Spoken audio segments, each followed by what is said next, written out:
The planet Virus had always been a peaceful world. Its green forests stretched like oceans of life. Its silver rivers glittered under twin suns, and its people lived quietly, creating art, music, and stories that celebrated beauty and peace. But now Virus was dying. The ground trembled constantly. Cities that once reached proudly into the sky were cracking, their towers bending like trees in a storm. Lava flowed from sudden fissures, and the oceans boiled in panic. The air was thick with smoke, the sky streaked red and orange from fires that could not be tamed. Varans ran through the streets, clutching their children, their pets, and whatever belongings they could carry. The Virans had tried to survive on their own, calling for engineers, scientists, and emergency teams, but every attempt seemed to fail. Nothing could stop the chaos. It was as if their world itself had turned against them. In desperation, the leaders of Virus gathered in the Hall of Unity, a grand dome of crystal and steel. Their faces were pale, their eyes wide with fear. High Chancellor Vera spoke first, her voice trembling yet firm. "We have done all we can. We cannot stabilize the core. Our cities are falling, our people are dying. If we do not receive aid, Virus will perish within cycles." Councillor Jaren, a tall, thin Viran with silver hair, shook his head. "We have sent messages to the nearest systems, the nearest alliances. Some have replied, but they send only small ships, small teams. They say they will do what they can. That is not enough, Vera. That is not enough for our dying world." Vera closed her eyes, taking a deep breath. "Then we must send our call further. To the stars themselves, perhaps. Perhaps someone stronger, someone who has faced death and survived, will hear us." The Virans worked through the night, sending a single desperate message across the galaxy. It was encoded with the history of their civilization, the current dangers, and a plea for life-saving aid. The transmission carried not just words, but the emotion of a civilization teetering on the edge of extinction. Somewhere in the galaxy, far from the civilized core where most worlds thrived in comfort, the message drifted silently. It passed through the void, skipping stars and systems until it reached the edge of known space. It reached a world called Earth, a planet unlike any other. On Earth, life was forged in fire, ice, famine, and war. Every creature, every human had learned to fight, to adapt, to survive against impossible odds. And the humans themselves were the apex of that survival. They did not just endure, they thrived in ways few other species could imagine. When the Viran's message reached Earth, the humans listened. They did not pause, they did not debate endlessly. They prepared. Ships were readied, crews trained, weapons checked, supplies packed. Earth's finest warriors, scientists, and engineers gathered not for conquest, not for glory, but for a single purpose: to save lives. Back on Virus, the people did not know what to expect. The idea of help arriving was comforting, but fear still shadowed their hearts. They imagined small relief teams, fragile ships that might break under the planet's violent storms. They did not imagine what came next. The sky above Virus suddenly brightened. A flicker of light appeared, a pinprick at first, growing larger and brighter with every moment. Then came the hum, low and steady, vibrating through the ground itself. The Virans looked up in shock. Ships unlike any they had seen descended from the sky. Massive vessels, bristling with technology, weapons, and raw strength, appeared in formation. Chancellor Vera staggered backward. This cannot be. These are not the ones we asked for." The Virans had called for aid, for helpers, for saviors. They expected gentle, careful beings who would stabilize their world with science and diplomacy. Instead, what hovered in their skies were humans, the so-called Deathworlders. Legends of humans had traveled across the galaxy. Stories spoke of their survival on a planet that killed most life that touched it, of humans who conquered ice, fire, disease, famine, and war. They had fought beasts larger than mountains, viruses that could wipe out cities and even themselves, yet they endured. They were feared and respected. And now they had arrived. The first human ships touched the atmosphere, lowering massive landing pods to the trembling surface. Virans ran, terrified. They could see humans emerging from the pods, tall, muscular, scarred, and calm. Their eyes scanned the chaos around them, assessing danger, calculating risks, moving with precision and speed. One human, a soldier with close-cropped hair and a face hardened by countless battles, lifted a collapsed building with machinery powered by engines the Virans could barely comprehend. Another threw nets over molten fissures, stabilizing the flow of lava. Humans shouted commands not just to each other, but to the terrified Virans guiding them, protecting them, and showing no fear of the planet's fury. Orin, a young Viran boy, pressed against his mother's side as he watched. His small voice trembled. "Mother, they are frightening and beautiful." His mother, clutching his hand, could only nod. She did not understand them either, but she knew something deep inside her chest. These humans were here to save them, and somehow they would. The Viran's world was broken, and yet, for the first time in endless cycles, hope flickered. It was small, fragile, and uncertain, but it was there, and the Deathworlders of Earth had come to carry it. The first light of Virus's morning barely pierced the thick smoke that hung over the cities. Yet even in the haze, humans moved with a purpose that was impossible to ignore. Their boots struck the cracked ground with a rhythm that seemed to shake the dust from the air. They carried weapons, tools, and strange machines, but it was their calm determination that drew the eyes of every Viran who dared watch. Counselor Jaren stood atop a ruined tower, peering through his visor at the humans below. He had expected help, yes, but not this. Not this sheer force of life, this unstoppable presence that made the Viran's carefully ordered world seem fragile and helpless. He whispered to Vera, They are monsters." Vera's eyes were wide. "Perhaps," she said, her voice trembling, "but perhaps they are the monsters we need." The humans did not wait for permission or ceremony. They began their work immediately, moving through the crumbling streets and collapsing neighborhoods. Some cleared debris, others stabilized broken buildings with strange force fields. One team carried enormous cylinders, connecting them to the failing energy cores, while another directed a stream of liquid that cooled the molten rivers, threatening to engulf entire districts. Orin watched from the edge of a broken plaza, his small hand clutching his mother's. He had never seen beings like this. They were terrifying in every way, yet somehow he could not look away. A human soldier, perhaps a woman, lifted a chunk of collapsing building as if it weighed nothing. Sparks flew from the metal in her hands, and yet she moved with grace, calm and unshakable. They do not fear anything," Orin whispered. His mother nodded, tears glistening in her eyes. "They have survived what we cannot even imagine." As the humans worked, their presence began to change the atmosphere. Varans who had been frozen in fear began to help, following the humans' instructions. They carried supplies, cleared rubble, and even guided frightened citizens through dangerous zones. For the first time in weeks, Virus felt a glimmer of order, a fragile hope that life could continue. But the humans did not just fix buildings or carry debris. They adapted to the dangers around them with a speed that left Viran stunned. One human was already climbing a molten fissure, throwing nets and ropes to stabilize the ground, while others provided covering fire against strange creatures emerging from cracks in the earth. The Virans had never seen such speed, such courage. A loud roar echoed through the city as one of the molten beasts, a creature that had once been buried deep beneath Virus's surface, emerged. Its body glowed red and orange, molten veins tracing patterns across its hide. Viran screamed and scattered. Even the bravest soldiers froze, unsure how to fight such a monstrosity. Not the humans. The humans formed a line, weapons raised. Explosions and energy blasts erupted as they attacked the beast with precision. One soldier ran along the creature's side, planting devices that hissed and clicked, while another launched ropes and nets to slow its movement. Humans coordinated without words at times, understanding each other with gestures and glances, acting as one. Orin clutched his mother's hand so tightly his knuckles whitened. He could not tear his eyes away as the humans battled the molten monster, their screams and shouts blending with the creature's roar. He saw a human leap onto the beast, planting an explosive directly onto its glowing back. The blast threw the creature off balance, and it collapsed into a fissure with a final, echoing roar. Silence fell for a heartbeat. Then humans turned to help the Virans caught in the chaos.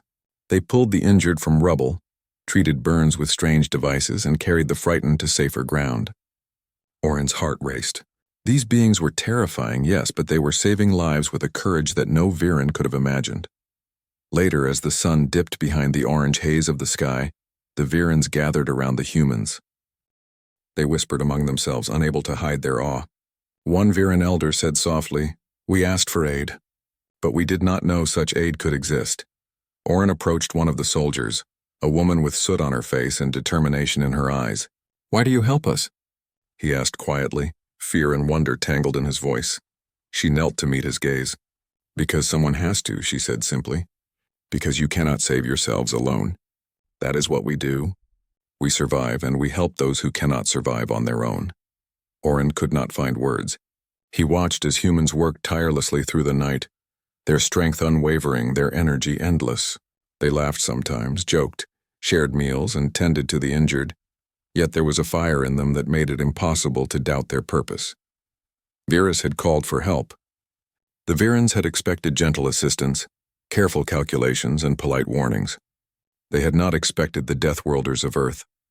They had not expected monsters of courage, unstoppable forces of survival, and yet, somehow the Virans realized that these terrifying beings were exactly what their world needed. As night fell over Virus, Orin whispered to his mother again, "They are frightening and wonderful. Can we ever be like them?" His mother shook her head slowly, a faint smile on her lips. "We may not be like them, child, but we can learn from them, and that may be enough to survive." For the first time in countless cycles, hope felt real. The humans were here, and with them came a promise that Virus might yet endure. The day after the humans arrived, Virus seemed quieter, almost peaceful. Buildings were stabilized, molten rivers were diverted, and the Virans were beginning to breathe again. Orin followed the humans closely, fascinated by everything they did. They were not just strong, they were fearless, moving through chaos as if danger did not exist.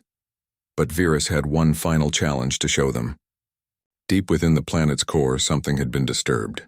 Creatures that had slept for millennia awoke with a hunger and fury beyond imagination. They were enormous armored beasts with molten veins running across their bodies. Their eyes glowed like twin suns, and their claws could tear through stone and steel alike.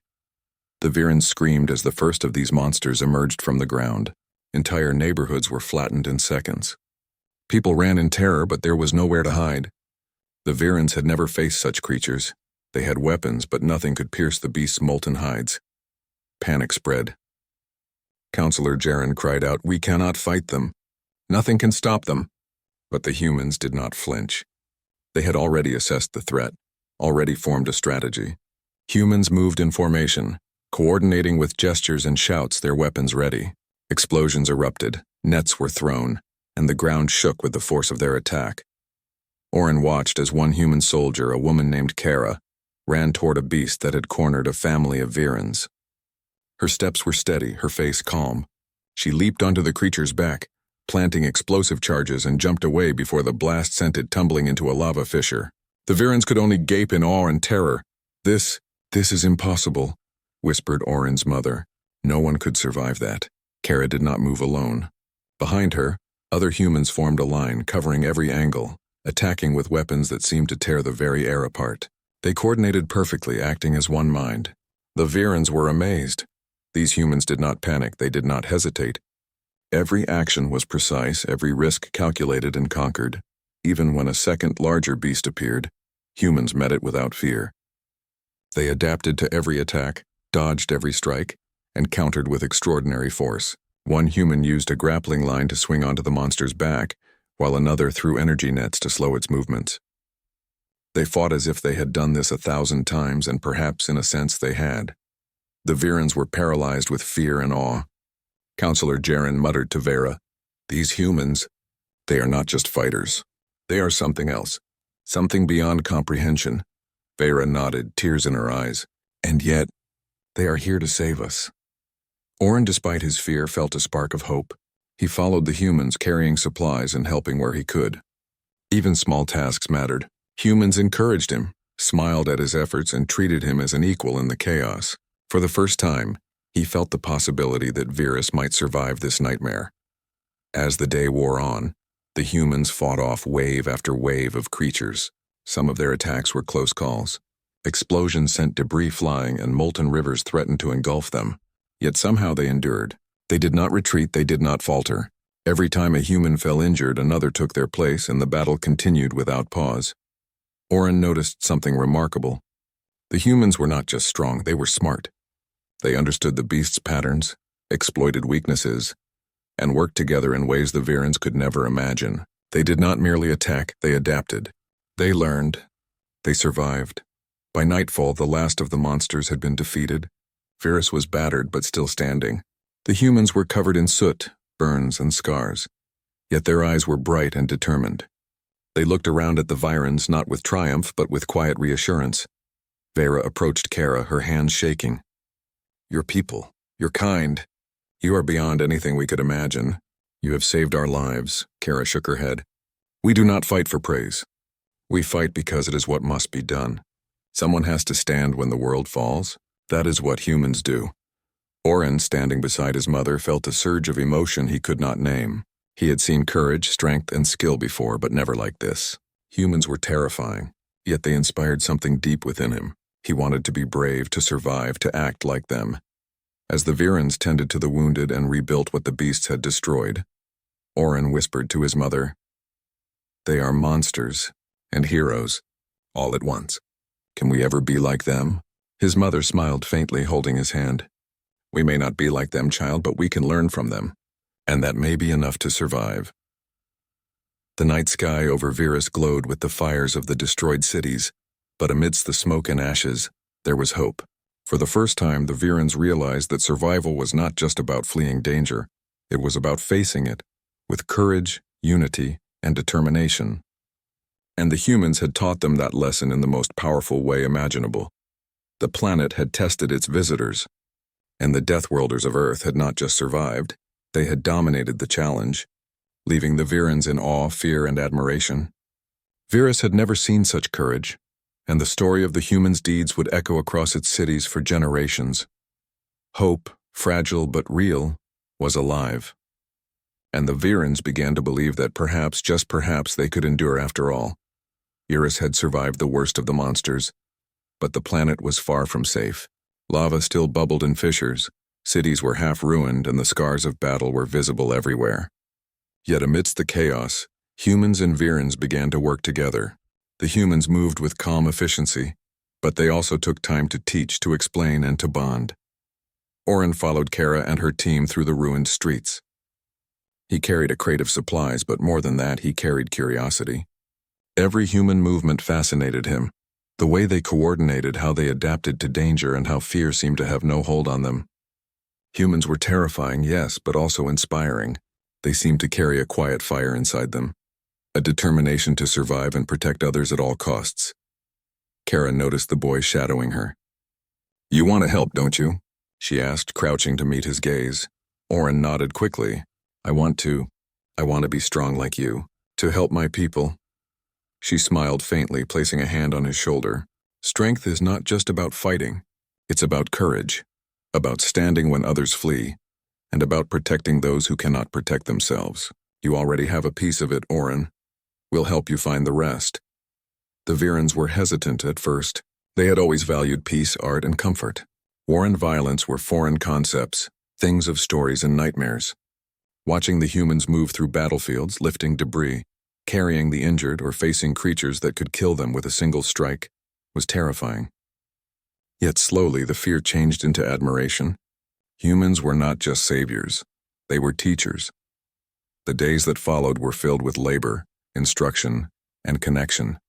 Humans helped rebuild homes, strengthen buildings, and repair failing energy grids, but they also trained Virans to survive, to defend, and to endure. Oren learned how to use basic tools, carry supplies safely, and navigate dangerous areas. Older Virans practiced defensive techniques, watched humans in awe, and learned strategies they had never imagined. At night, when fires burned in the sky and the air smelled of smoke and molten rock, the humans gathered around with the Virans. They shared stories of Earth, of survival against impossible odds, of battles that seemed hopeless but were won with courage and unity. Oren sat close, hanging on every word. Humans laughed, joked, and sometimes fell silent, reflecting on what they had seen and done. One evening, as the red sun dipped behind the horizon, Oren approached Kara again. "Why do you fight so hard for us?" he asked softly, fear and awe mixing in his voice. She looked at him, her eyes reflecting the glow of the fires. "Because someone must. Because we do not abandon those who cannot defend themselves. That is who we are. That is what Earth made us. We survive and we help others survive too. It is not about glory, it is about doing what is right." Oren could not speak. He only nodded, tears welling in his eyes. He understood now what strength really meant. Not just physical power, but courage, empathy, and the will to act when everything seems lost. The Virans began to trust the humans more and more. They assisted in dangerous missions, helped guide citizens through unstable areas, and even carried out small defensive tasks under human supervision. Kara watched the young Viran learning, and she smiled. He was not ready for combat, perhaps, but he was learning what it meant to endure, to fight for others, and to rise above fear. One day, a massive quake shook a part of the city that had already been weakened. Buildings collapsed, dust filled the air, and Virans panicked. But the humans moved without hesitation. They formed rescue lines, lifted debris, and carried survivors to safety. Oren followed them closely, helping as best as he could. Afterward, when the chaos had subsided, the Virans gathered around the humans. Their faces were filled with awe, gratitude, and wonder. High Chancellor Vera approached Kara, her voice trembling. "We asked for aid, but we did not know such aid could exist. You have changed not just our cities, but our hearts." Kara shook her head. "We did not come to be praised. We came to do what must be done. You will survive, Virus. Not because of us alone, but because you learned from what we have shown you. Courage, unity, and determination. These are the tools of survival, far more powerful than any weapon." Oren's heart swelled. For the first time in his life, he believed in the possibility of true survival. Humans were terrifying in their power, yes, but they were also a beacon of hope. He realized that even if they left one day, they had already left something lasting behind. The knowledge that courage and action could overcome even the deadliest threats. As the sun set, the Virans and humans worked side by side, reinforcing buildings, repairing energy grids, and carrying supplies. The humans laughed at small mishaps, encouraged the Virans when they struggled, and always moved with the same calm determination. Oren looked at Kara once more, a question burning in his eyes. "Will we ever be like you?" She smiled softly. "Not exactly. You are Virans. You have your own strengths. But you can be brave. You can endure. You can protect your world. And that, in the end, is enough." The fires of the ruined cities glowed under the stars, and for the first time, Virus did not feel like a dying planet. It felt alive. Alive with hope, courage, and the bonds forged in fire between humans and Virans. And Oren knew, deep in his heart, that these bonds would shape the future of his world forever. For weeks, Virus had been slowly healing. Cities were partially rebuilt, lava flows redirected, and the terrified citizens were learning to live amidst the scars of their planet. The Virans had begun to understand courage thanks to the humans. But the planet was far from done. Deep beneath the surface, a massive disturbance stirred. The humans, ever vigilant, were the first to detect it. Seismic readings spiked. Energy readings fluctuated wildly, and the ground trembled as if the planet itself was warning them. Kara and her team quickly gathered with the Virans. High Chancellor Vera's face was pale. "What is it this time?" she asked, fear creeping into her voice. Kara shook her head, her expression serious. "Something enormous. Something alive.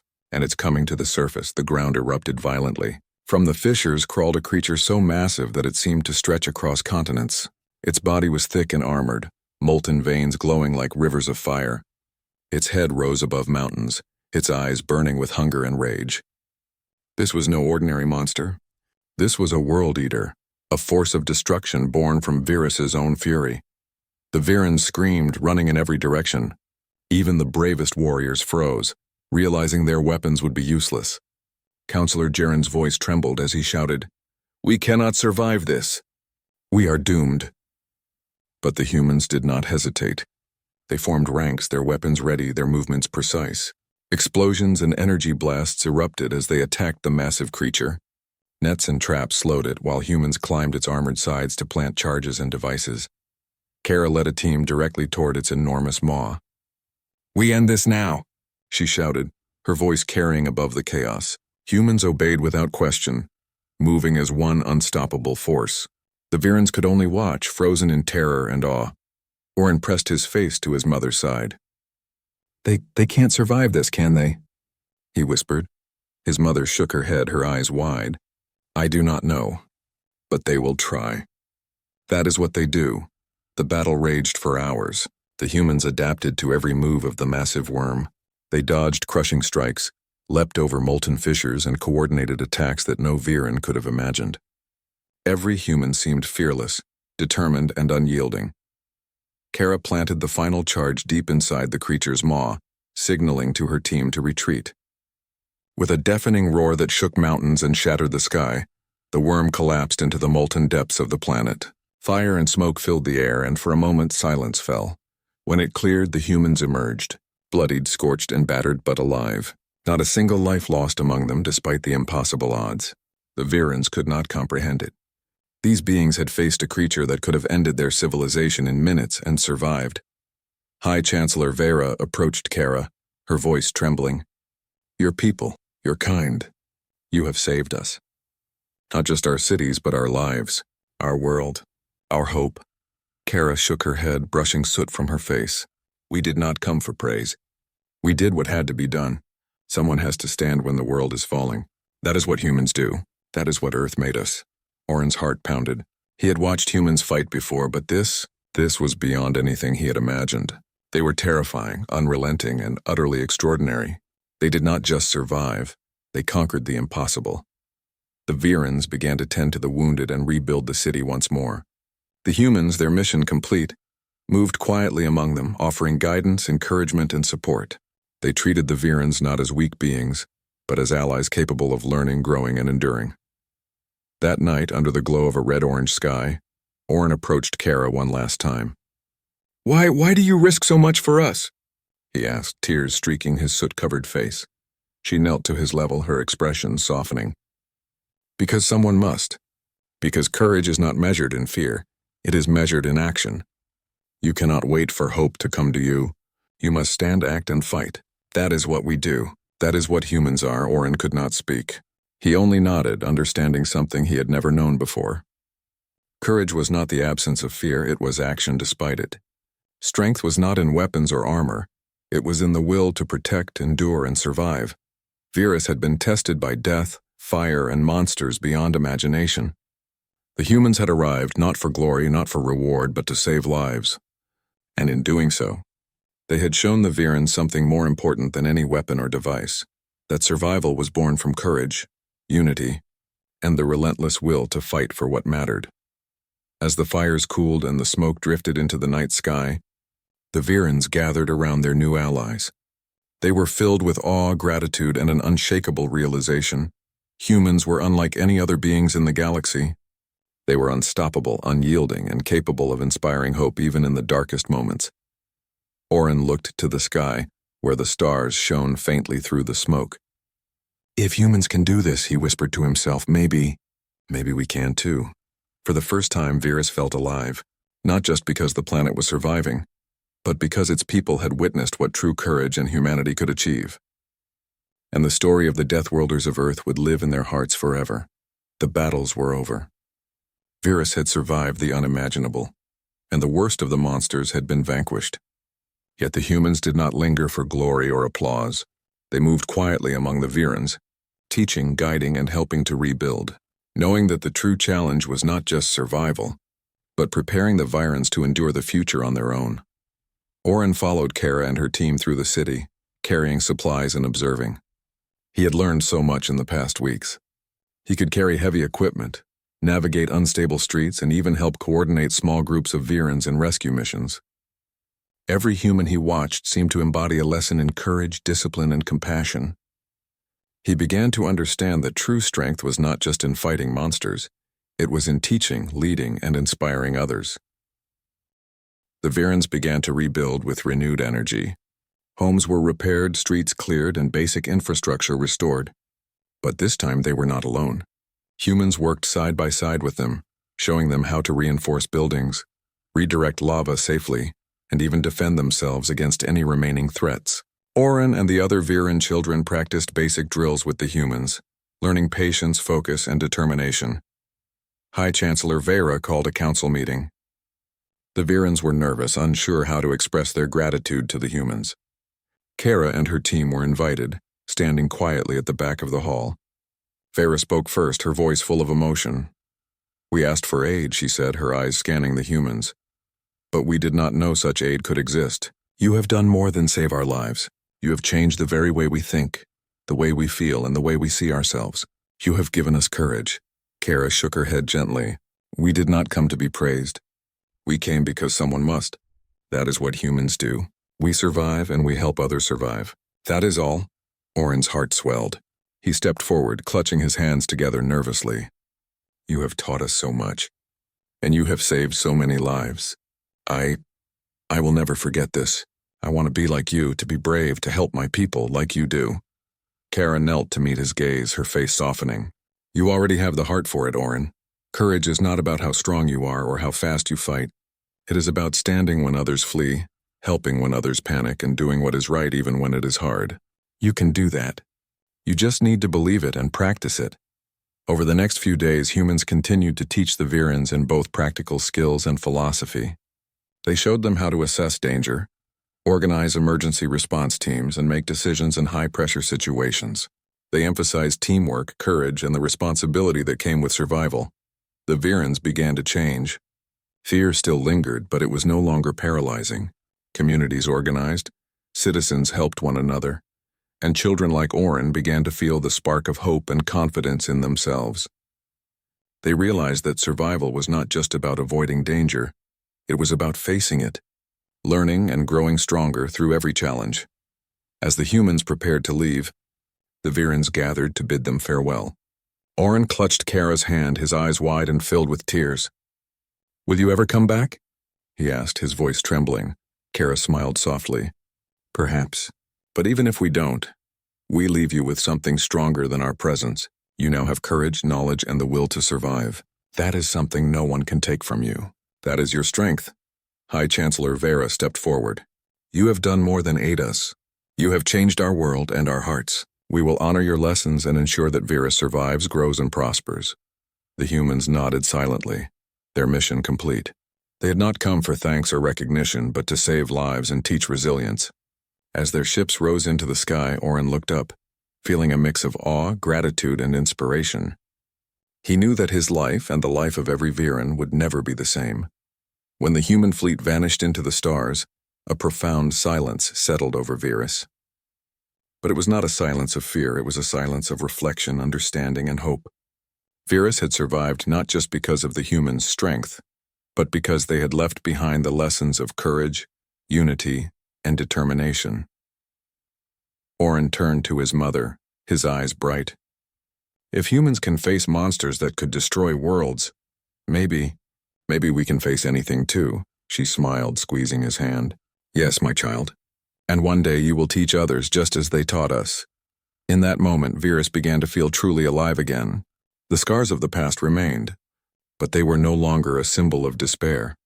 They were a testament to endurance, courage, and the bonds forged with the Deathworlders of Earth. And somewhere deep inside, every Viran carried the spark of humanity, ready to grow into a strength all their own. The human fleet rose above Virus, their massive ships gleaming against the fractured sky. Oren stood on a rebuilt plaza, clutching his mother's hand, watching as the beings who had changed his world prepared to depart.